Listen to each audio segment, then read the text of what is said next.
Je viens d'aller chercher le mulch pour les poules. Donc c'est ça que je leur mets en paillage. C'est la deuxième fois cette année que je leur en mets. Alors je pensais que ça durerait beaucoup plus longtemps.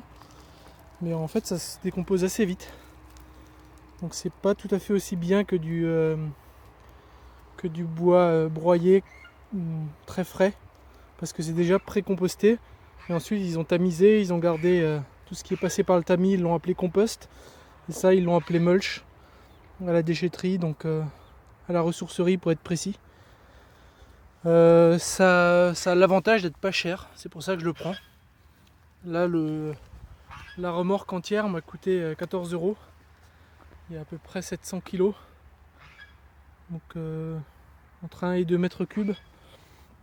Ça a l'inconvénient donc de ne pas être aussi résistant que des vraies plaquettes de bois. Et puis c'est pas tout à fait propre. Il y a des bouts de plastique qui traînent. Donc moi je mettrais pas ça dans mon potager par exemple. Alors qu'à la base ça sert à ça. La partie compost en tout cas. Après je pense que ça finit par se décomposer aussi le plastique, mais bon. Le but c'est à terme de trouver plus de matière végétale et de les broyer moi-même.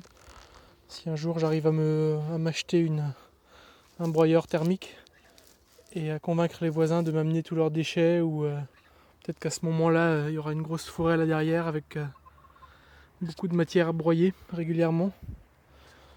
Et ça marche quand même très bien si j'en mets 5 ou 10 cm. Les poules n'ont jamais les pieds dans l'eau. Les canards passent pas leur temps à fouiller dans la boue. Là récemment il n'y en avait plus assez, donc ils ont commencé à faire des gros trous comme ça près de l'abreuvoir. Voilà.